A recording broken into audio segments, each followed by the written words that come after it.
Saudara, kecurigaan Jokowi akan adanya agenda besar politik untuk menurunkan reputasinya sebagai tokoh politik imbas dari kasus ijazah dan desakan pemakzulan Gibran dinilai beragam. Mulai dari motif sakit hati hingga mulai melemahnya dukungan politik untuk Jokowi.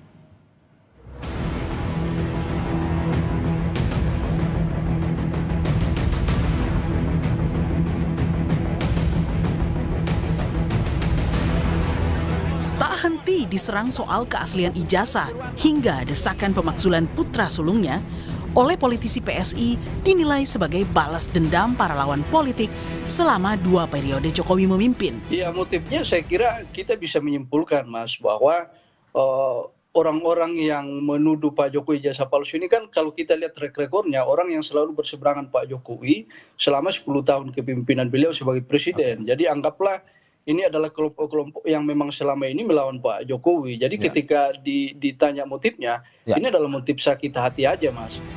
Berbeda dengan PSI, analis politik Ray Rangkuti menilai serangan demi serangan membongkar soal ijazah Jokowi sudah terjadi sejak Jokowi masih menjadi presiden dan mendapat dukungan parpol yang sangat kuat. Sehingga apa yang dialami Jokowi saat ini memperlihatkan mulai melemahnya dukungan politik untuknya. Kalau kita kaitkan dengan ijazah palsu, kasus ini udah 4 tahun yang lalu bergulir. Saat itu Pak Jokowi misalnya masih bersama dengan PDI Perjuangan. Jadi kala itu nggak terlalu besar karena salah satu backup dari Pak Presiden itu, Pak Jokowi itu adalah PDI Perjuangan, partai besar. Nah sekarang hampir partai-partai ini boleh disebut tidak bersuara di belakang Pak Jokowi khususnya yang berkenaan dengan ijazah palsu. Jadi backup Pak Jokowi sebetulnya yang makin melemah gitu. Sebelumnya, Jokowi secara terbuka mengungkapkan kecurigaannya kepada media jika ada yang berupaya menurunkan reputasi politik keluarganya melalui kasus ijazah hingga upaya pemakzulan Gibran. Memang kelihatannya ada agenda besar politik di balik isu-isu ini, ijazah palsu, isu pemakzulan. Ini perasaan politik saya mengatakan ada agenda besar politik untuk menurunkan reputasi politik, untuk mendowngrade.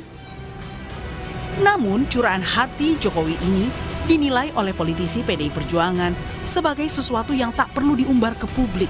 Karena apa yang dialami Jokowi adalah hal biasa di dunia politik. Saya melihat itu satu hal yang biasa dalam satu dinamika politik di negeri ini. Juga dirasakan oleh PDI Perjuangan, oleh Pak Prabowo, oleh Pak SBY, oleh Pak Erlangga. Kan semua merasakan itu. Dan toh juga tidak disampaikan ke publik. Persoalan ijazah yang kini dihadapi Jokowi sudah naik ke tingkat penyidikan di Polda Metro Jaya. Namun di saat yang bersamaan, Jokowi juga dilaporkan ke Polda DIY karena dituduh berbohong soal pengakuannya tentang mantan dosennya Kas Mujo. Tim Liputan Kompas TV.